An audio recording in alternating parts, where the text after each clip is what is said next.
Éternel notre Seigneur, que ton nom est magnifique sur toute la terre. Ta majesté s'élève au-dessus des cieux.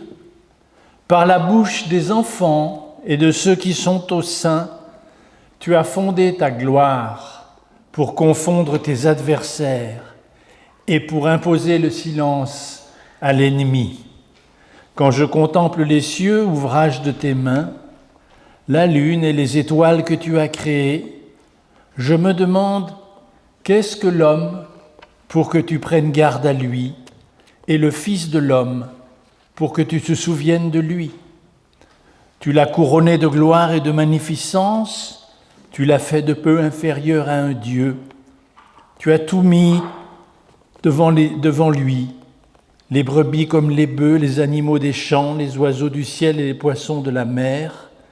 Éternel notre Seigneur, que ton nom est magnifique sur toute la terre. Voici le moment où nous sommes tous rassemblés pour former visiblement l'Église de Jésus-Christ.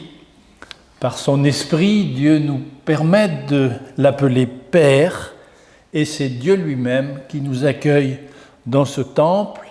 Que la grâce et la paix soient avec chacun et chacune d'entre vous.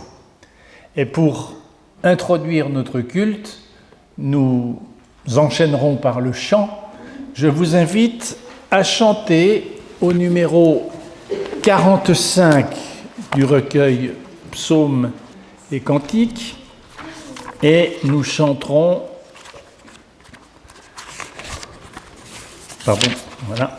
45, et nous chanterons la première, la seconde et la quatrième strophe de ce cantique.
Nous avons la joie ce matin d'accueillir parmi nous la famille du petit Alexandre Grosbeau, qui a amené avec lui sa grande sœur Elena, son papa Maxime, sa maman Lienne, et qui ont demandé pour lui le baptême.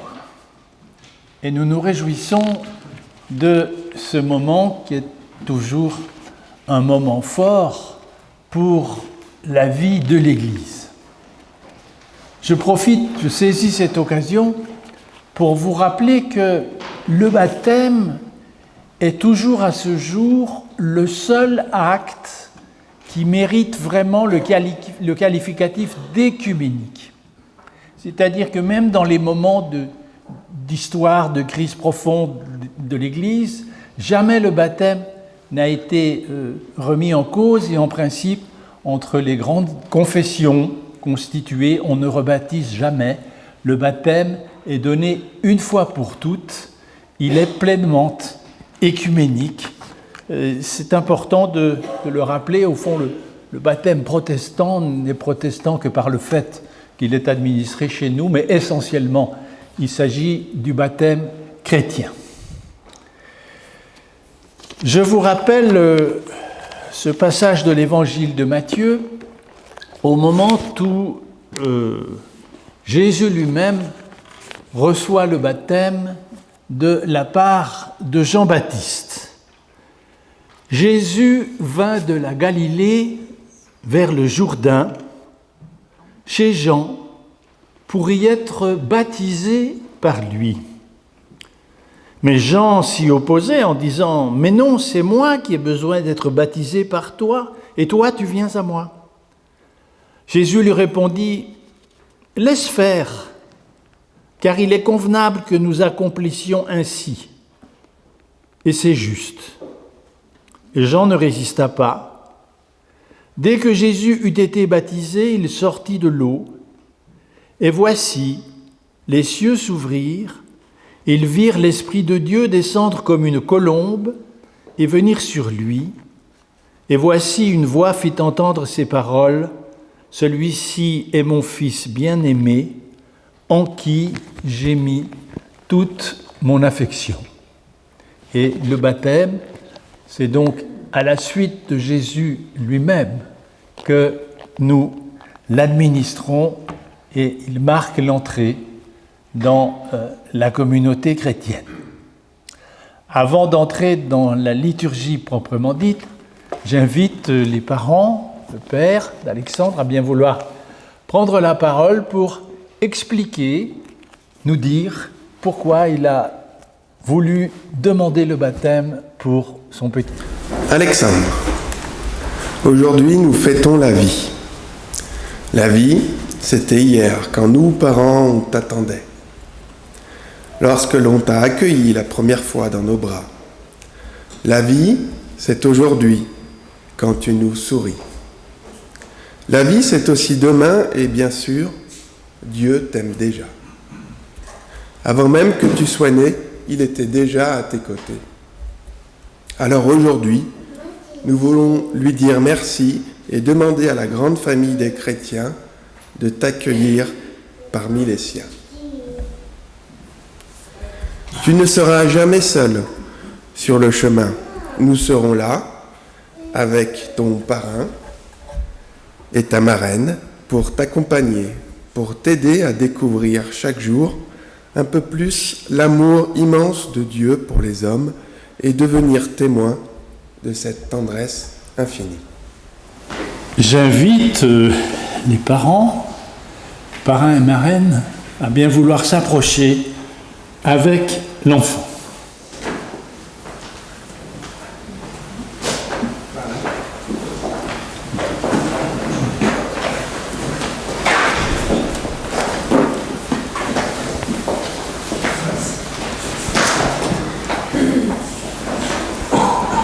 Quand plus tard, Alexandre demandera « Pourquoi ai-je été baptisé au nom du Père, du Fils et du Saint-Esprit ?»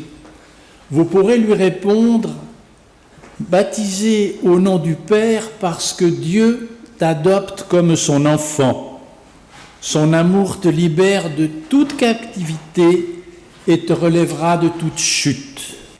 Baptisé au nom du Fils, le Fils te donne la confiance dans le doute, le courage dans la peur et la force dans la faiblesse. Baptisé au nom du Saint-Esprit, comme l'eau tombant sur le sol fait germer et fleurir la plante, le Saint-Esprit suscite en l'être humain une vie nouvelle, une vie sous les signes de la foi, de l'espérance et de l'attention aux autres. Dieu y engage sa parole.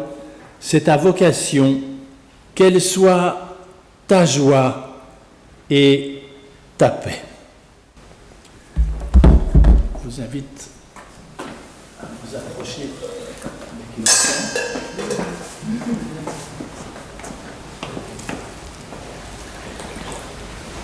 Voilà. J'invite l'assistance à se lever.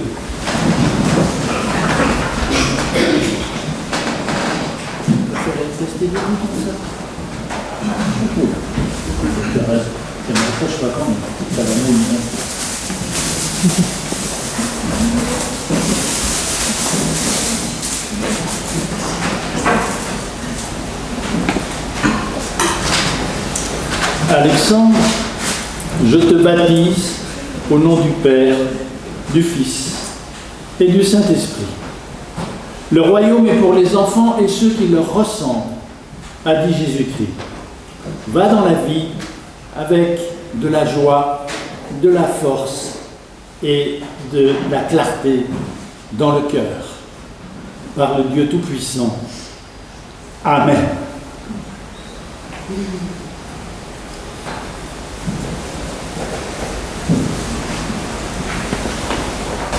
Vous pouvez vous rasseoir.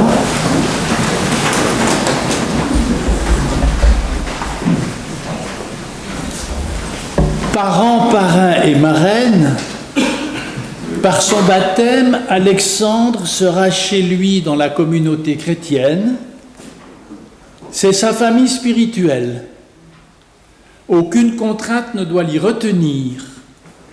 Et si jamais il venait à s'en séparer, sa place restera toujours marquée, toujours prête à le recevoir. Pour répondre à la bonté de Dieu qui le reçoit dans son alliance, vous resterez pour lui un exemple et un appui. Vous l'aimerez, vous le soutiendrez, vous prierez pour lui, vous l'instruirez pour qu'il parvienne lui-même à la foi et qu'il puisse répondre un jour en toute liberté à la grâce attestée par son baptême et prendre part à la vie de l'Église. Est-ce bien là ce que vous promettez? Oui. C'est là votre vocation, qu'elle soit votre joie et votre paix. Et j'invite la marraine à nous recueillir dans la prière. Seigneur, je remets entre tes mains le nom de ce petit enfant. Inscris-le profondément en toi. Que ta force soit toujours plus grande que sa faiblesse. Je ne te demande pas de lui épargner toute épreuve, mais d'être son guide quand il sera seul, et son appui quand il aura peur. Préserve-le de la violence qui meurtrit les corps et les âmes, mais permet que les expériences de la vie le rendent sensible aux souffrances des autres, le mûrissent sans l'endurcir ni l'aigrir. Apprends-lui à être maître de son corps et de son intelligence, à savoir choisir le meilleur et à s'y maintenir là où il sera placé. Donne-lui la lucidité de discerner le mal et la force de lutter contre lui. Qu'il soit bienveillant avec les faibles et les déshérités. Que son horizon soit large. Son désir de connaître insatiable. Son jugement sain et dépourvu de fanatisme. Qu'il soit ardent à vivre et à aimer, prêt à répondre à ton appel. Dès maintenant, donne un sens à sa vie. J'invite la famille à regagner sa place. Et pour clore ce moment toujours fort pour une communauté, je vous invite à chanter au numéro 221 et nous chantons ce cantique en entier.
Lisons Ésaïe, chapitre 12, 2 à 5.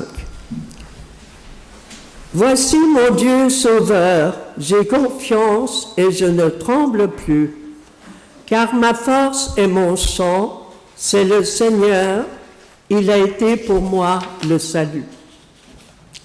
Vous puiserez de l'eau avec joie aux sources du salut, et vous direz ce jour-là, rendez grâce au Seigneur, proclamez son nom, publiez parmi les peuples ses œuvres, redites que son nom est sublime. Chantez le Seigneur, car il a agi avec magnificence, qu'on le publie partout dans la terre. Nous lisons Matthieu chapitre 16, 1 à 12. Les pharisiens et les sadducéens s'avancèrent et pour lui tendre un piège, lui demandèrent de leur montrer un signe qui vienne du ciel. Il leur répondit, « Le soir venu, vous dites, il va faire beau temps, car le ciel est rouge feu. Et le matin, aujourd'hui, mauvais temps, car le ciel est rouge sombre. Ainsi, vous savez interpréter l'aspect du ciel et les signes des temps, vous n'en êtes pas capable. Génération mauvaise et adultère qui réclame un signe. En fait de signe, il ne lui en sera pas donné d'autre que le signe de Jonas. Il les planta là et partit. En passant sur l'autre rive, les disciples oublièrent de prendre des pains. Jésus leur dit, « Attention, gardez-vous du levain des pharisiens et des sadducéens. » Eux se faisaient cette réflexion, « C'est que nous n'avons pas pris de pain. » Mais Jésus s'en aperçut et leur dit, « Gens de peu de foi, pourquoi cette réflexion sur le fait que vous n'avez pas de pain? Vous ne saisissez pas encore. Vous ne vous rappelez pas les 5 pains pour les 5000 et combien de paniers vous aviez emportés, ni les 7 pains pour les 4000 et combien de corbeilles vous avez remportés. Comment ne saisissez-vous pas que je ne vous parlais pas de pain quand je vous disais, gardez-vous du levain des pharisiens et des sadducéens? Alors ils comprirent qu'il n'avait pas dit de se garder du levain des pains, mais de l'enseignement des pharisiens et des sadducéens. Nous lisons, pour terminer, Matthieu 13. Il leur dit une autre parabole. Le royaume des cieux est comparable à du levain qu'une femme prend et enfouit dans 3 mesures de farine, si bien que toute la masse se lève. Prions. Fais-moi revenir à toi, ô mon Dieu, chaque fois que je m'éloigne, chaque fois que mon âme s'appauvrit, parce que lorsque je porte sur toi mon attention, je reçois une clarté nouvelle. Ta source est cachée pour qui n'a pas soif de ta présence, mais elle coule inépuisable de ta parole pour celui qui te cherche. Sois avec nous par ton esprit. Amen. Et je vous invite à nouveau à chanter.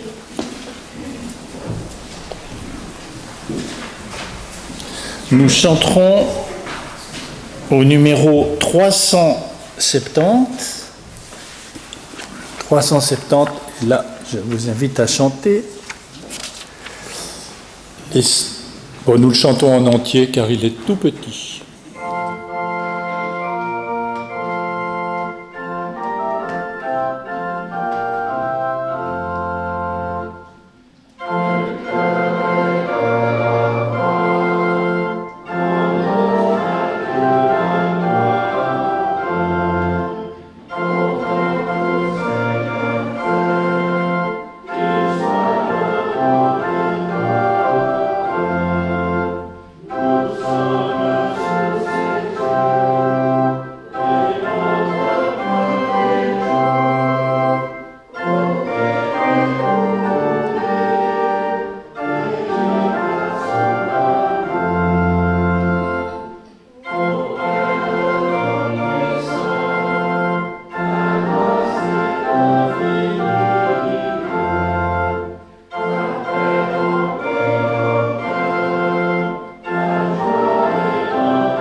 Sur le marché de Plainpalais se tient le stand d'un boulanger réputé dont je ne citerai pas le nom pour ne pas faire de publicité.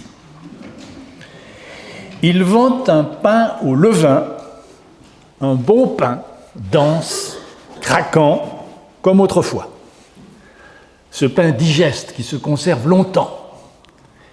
Et il faut venir tôt pour s'en procurer parce que les amateurs sont nombreux et les stocks s'épuisent vite.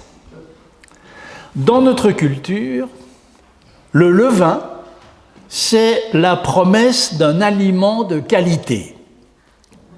Eh bien, il n'en va pas de même dans la culture biblique. Vous avez entendu l'avertissement que Jésus adresse par 2 fois à ses disciples. Gardez-vous du levain des pharisiens et des sadducéens. La répétition, toujours dans le texte biblique, signale une importance particulière, un sérieux de l'avertissement. Ici, le levain est une image plus négative que positive.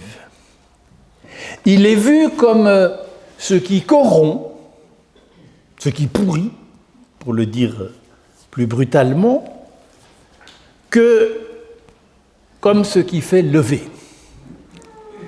Il existe un rite que tout enfant d'Israël observant doit accomplir la veille de la Pâque. Il s'agit de nettoyer sa maison de fond en comble afin de la débarrasser d'une moindre trace de levain qui pourrait encore s'y trouver. Le levain est ici associé à l'orgueil, à l'ego, qui provoque une inflation de la personne, qui fait gonfler l'âme.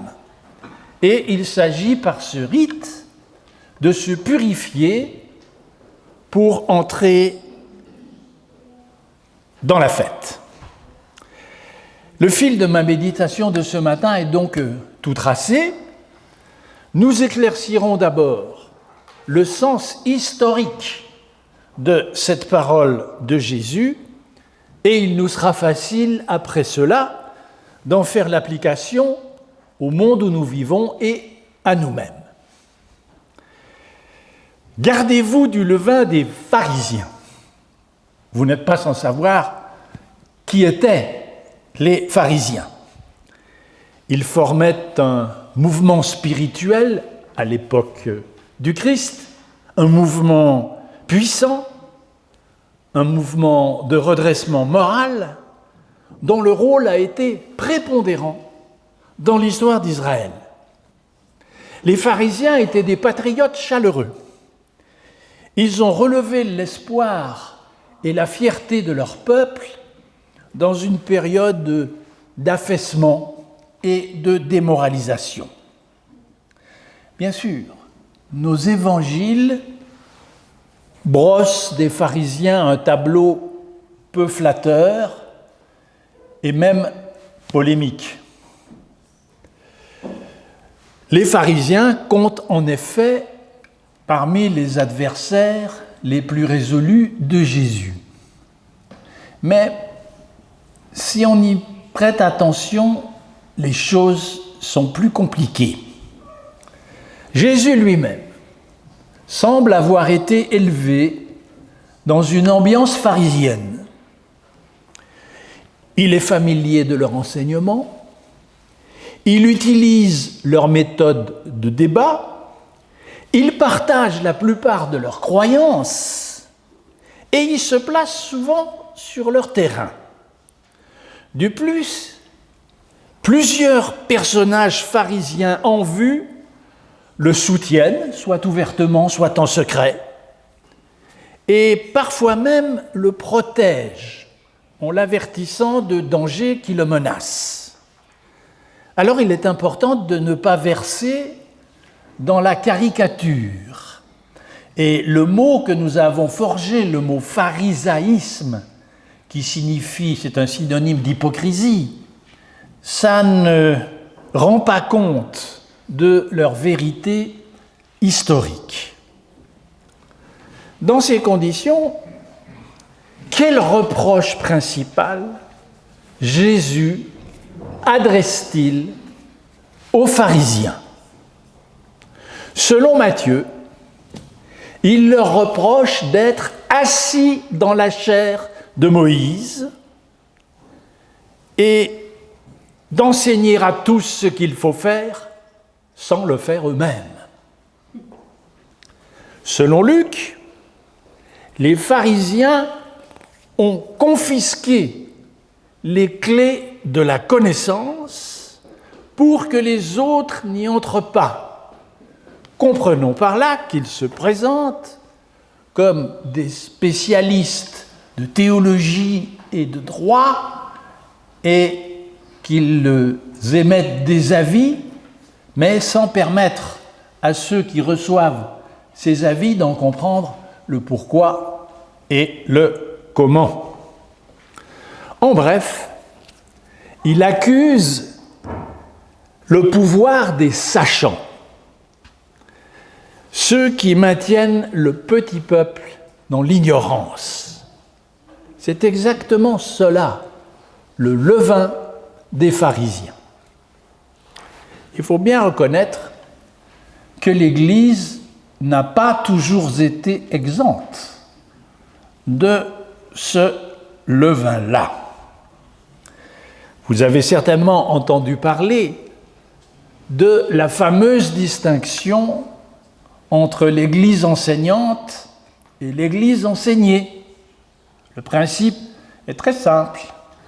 Les sachants sont au sommet, ils occupent les postes importants, presque pourrait-on dire les postes de pouvoir. Et, ils enseignent la doctrine, ils interprètent les Écritures, ils guident les fidèles dans la foi en faisant descendre des avis que le peuple est prié de suivre. Au fond, ils donnent au peuple des directives venues d'en haut. Ce fossé entre les élites religieuses et la population, ce fossé s'est surtout élargi pendant la longue période du Moyen-Âge, au point qu'elle est devenue une des causes, pas la seule, mais une des causes de la réforme de l'Église.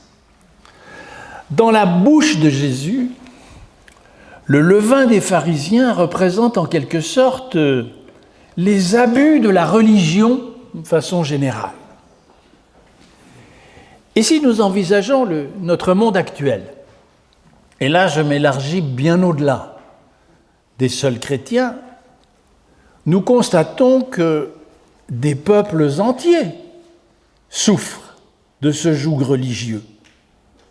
C'est aujourd'hui un problème majeur que celui d'une religion, quelle qu'elle soit, utilisée comme un moyen de coercition et de fanatisation idéologique des masses. Oui, les sachants, ou considérés comme tels, lient des fardeaux pesants qu'ils placent sur les épaules des hommes et des femmes, mais eux-mêmes ne veulent pas y mettre le petit doigt. Et on pourrait même faire de ces considérations une application plus profane. Dans la société telle qu'elle est, disons dans l'organisation politique, on entend beaucoup parler en ce moment des élites déconnectées.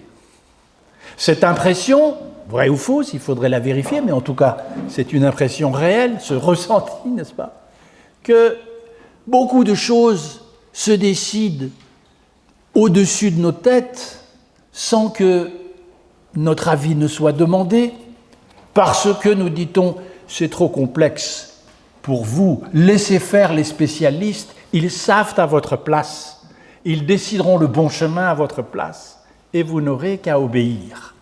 Et nous savons que c'est un problème qui est très débattu à l'heure actuelle, peut-être moins en Suisse qu'ailleurs pour des raisons d'organisation politique, mais qui néanmoins est posé.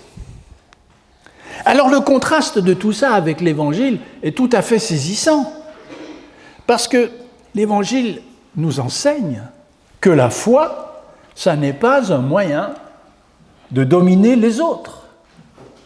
La foi, ça n'est pas un critère de discrimination entre les sauvés et les perdus, par exemple.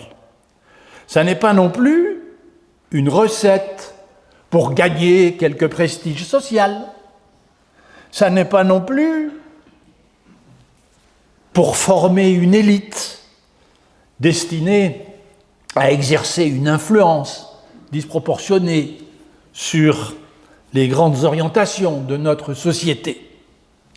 La foi, c'est la conséquence de la libération personnelle qui nous est offerte par Jésus-Christ. Je répète une fois encore, car je le dis souvent, mais c'est un verset fondamental qui résume tout l'Évangile. Délivrer tous ceux qui, par crainte de la mort, sont toute leur vie retenus en esclavage. C'est d'une libération qu'il s'agit et non pas de la construction d'une espèce de hiérarchie avec les sachants au sommet. Et vous êtes d'accord que si je me prétends libéré par le Christ, mais que j'en profite pour enfermer les autres, c'est qu'il y a quelque chose qui cloche. L'action de Dieu, par définition, est libératrice. Tout ce qui va en sens inverse, eh bien, ça vient des régions obscures de l'âme humaine. Jésus nous alerte. Il nous alerte sur le risque de l'orgueil, qui est une enflure de l'ego normal. Venons-en maintenant aux Sadducéens. Ils sont beaucoup moins connus que les pharisiens. Ils formaient une caste aristocratique, plutôt riche, très liée à l'administration du temple de Jérusalem et de sa hiérarchie de prêtres. Ils étaient proches du roi Hérode, le responsable de la décapitation de Jean-Baptiste. Et ils passaient leur temps à collaborer et à trafiquer avec l'occupant romain pour s'enrichir. Ce sont des affairistes, avant tout. Les Sadducéens combattent Jésus parce qu'il a mis en cause la hiérarchie du temple, qui elle-même, à l'époque, était embarrassée par un certain nombre de scandales et vis-à-vis de laquelle le petit peuple, nourrissait une juste animosité. Les Sadducéens ont disparu de la scène de l'histoire à la destruction du temple en 70 de notre ère, contrairement aux pharisiens dont les idées imprègnent et forment le judaïsme contemporain. Que reproche Jésus aux pharisiens ? Une seule chose, il dit « ils sont dans l'erreur ». Ah, de quelle erreur s'agit-il ? Ils inversent les priorités. Ils font passer la vie des affaires avant la vie spirituelle, avant l'éthique. Ils n'hésitent pas à se compromettre quand ça va dans le sens de leurs intérêts. Leurs convictions sont à géométrie variable. Ils se contentent d'une piété d'apparence. Le levain des Sadducéens, c'est un levain corrupteur, démobilisateur, qui pousse l'être humain loin de Dieu, loin de la vie de l'esprit, pour l'égarer dans un relativisme déprimant. Nous ne serions pas des êtres humains au sens plein du mot si nous n'éprouvions pas confusément l'attraction, l'appel de Dieu. Il n'y a pas de nature humaine qui soit dépourvu de cette aspiration-là. Et nul ne l'y a mis que Dieu lui-même. Nous avons tous une oreille intérieure qui est tendue vers l'infini, vers le monde invisible. Une oreille qui est à même de capter l'appel que Dieu nous adresse pour vivre en communion avec lui. Mais comment répondons-nous à cet appel ? Il faut bien reconnaître que bien des choses nous en détournent dans la vie que nous menons actuellement. Et non seulement nous en sommes détournés, mais nous en sommes même découragés. À commencer par toutes ces puissances qui vont en sens contraire, ces espèces d'idoles qui obstruent notre oreille intérieure et qui nous empêchent d'entendre et de répondre à l'appel. Alors je vais en citer quelques-unes de ces puissances contraires, qui sont en fait très banales. Aujourd'hui, il y a la fascination du divertissement, qui est devenue une industrie. Certains même ont écrit que c'était devenu une industrie de l'oubli de soi. Il y a le relativisme des valeurs, c'est-à-dire cet effacement progressif entre le bien et le mal, entre le vrai et le faux.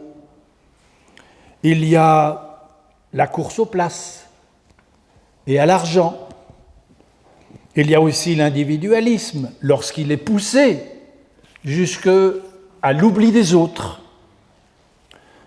Il y a aussi la propagande généralisée par toutes sortes de moyens ininterrompus, les médias, les réseaux sociaux, les journaux, tout ça, qui imposent les idées conformes, et ainsi de suite.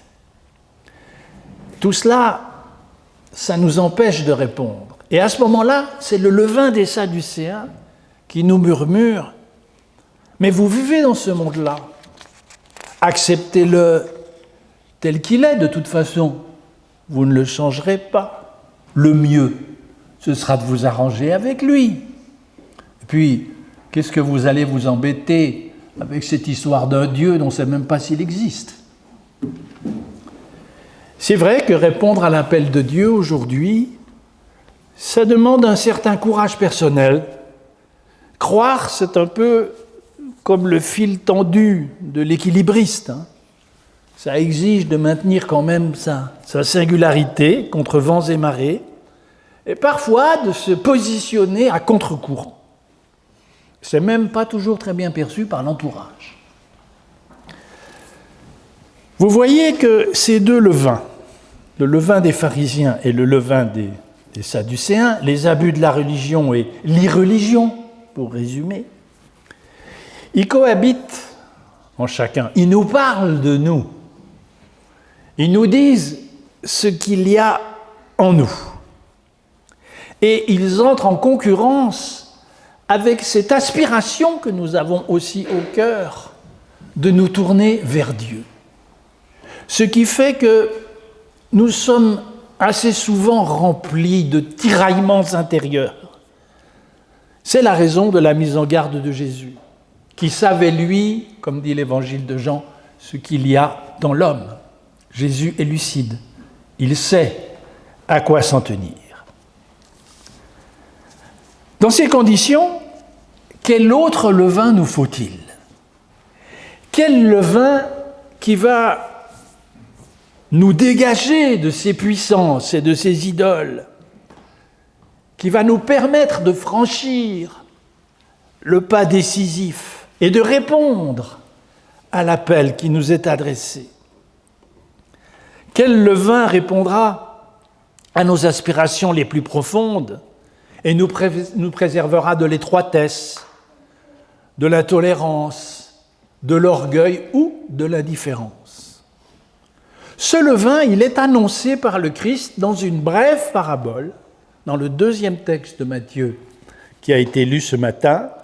Le royaume des cieux est semblable à du levain qu'une femme a pris, qu'elle a mélangé à de la farine jusqu'à ce que la pâte entière soit levée. C'est ici qu'il faut penser au bon pain, ce pain dense et craquant de mon boulanger de plein palais. Le levain, il agit aussi de cette manière. C'est le principe du ferment. Laissé à lui-même, le ferment finit par corrompre tout ce qu'il touche, mais contrôlé par cette femme de la parabole, qui pourrait bien mériter ici le titre de boulangère, il magnifie ce qu'il touche en produisant un mets délicieux. Vous voyez que le but de Jésus, c'est de provoquer un réveil de notre conscience. Il vient un moment où une réalité mystérieuse qu'il appelle le royaume s'avance vers nous. Il vient un moment où la présence de Dieu aux hommes et aux femmes devient une vérité manifeste et vivante. Puisse-t-elle devenir le principe directeur de nos vies. Ce ne sont ni des rites compliqués, ni des doctrines pénibles, ni des arrangements douteux qui en surgiront. Ce qui en surgira, c'est une série d'élans d'espérance, d'élans de consolation, de dévouement, petits et grands. Bref, tout ce qui fera lever la patte de notre vie jusqu'à ce point où elle se transforme en vie éternelle. Amen.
Je vous invite maintenant à la prière d'intercession et nous le ferons avec une prière qui a été transmise par Théodore Monod. Je pense que chacun sait qui était Théodore Monod, mais qu'il la tenait lui-même de quelqu'un d'autre. Mais c'était sa prière favorite et elle sera ce matin notre intercession. Seigneur, nous te demandons de fortifier notre être et de l'armer pour les combats de la vie. Donne-nous l'esprit de foi qui nous fera te trouver en toutes choses et même dans les épreuves où l'être ébranlé a besoin de ta consolation. Donne-nous l'humilité du cœur pour nous contenter de notre part en ce monde. Donne-nous la pureté du regard, dont tu as dit, si ton œil est simple et pur, tout ton corps sera transfiguré en lumière. Fais de nous des êtres fidèles dans leur dévouement, constants dans leurs affections, tendres pour ceux que tu leur donnes à aimer, avec la disposition de tout quitter sans murmure. Donne-nous la compassion ardente pour les autres, le don d'adoucir les larmes des malheureux. Donne-nous faim et soif de justice, et au sein de notre faiblesse, l'amour des causes justes et le courage de les défendre. Après cela, Seigneur, dispose de nos vies, conserve-nous la paix du cœur et l'assurance dans les heures difficiles que nous sommes entre tes mains comme un enfant tranquille pendant son sommeil. Et nous faisons maintenant ensemble monter la prière que Jésus nous a enseignée. Notre Père qui es aux cieux, que ton nom soit sanctifié, que ton règne vienne, que ta volonté soit faite sur la terre comme au ciel. Donne-nous aujourd'hui notre pain de ce jour. Pardonne-nous nos offenses, comme nous pardonnons aussi à ceux qui nous ont offensés. Et ne nous laisse pas entrer en tentation, mais délivre-nous du mal, car c'est à toi qu'appartiennent le règne, la puissance et la gloire au siècle des siècles. Amen. Les annonces, vous les avez sur le feuillet que vous avez reçu. Dimanche prochain, c'est mon collègue Emmanuel Fuchs qui présidera le culte ici même. Et je vous rappelle que le séminaire sur les chemins de la liberté n'aura pas lieu ce mardi, mais le mardi suivant, en raison des vacances, c'est-à-dire le 28 octobre. Et cette séance sera consacrée à la question suivante: qu'est-ce qui nous empêche d'accepter la liberté qui nous est offerte? Et la réponse, elle se trouve déjà dans un poète du XVIe qui parlait de la servitude volontaire. Nous examinerons donc cette grave question qui est en fait une clé spirituelle essentielle. Voilà, nous allons à présent chanter pendant le chant. Votre offrande sera recueillie et soyez d'avance remerciés de votre geste qui nous permet de poursuivre notre mission de paroisse. Et puis, je vous rappelle qu'après le culte, de façon plus informelle, nous pouvons continuer un moment d'échange et de rencontre autour de l'apéritif qui a été préparé par notre ami Daniel. Nous chantons maintenant au numéro 416 et nous chantons ce cantique en entier.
Recevez la bénédiction de la part de Dieu, que la grâce manifestée en Jésus-Christ, que l'amour du Père et que la paix du Saint-Esprit soient avec chacun et chacune d'entre vous.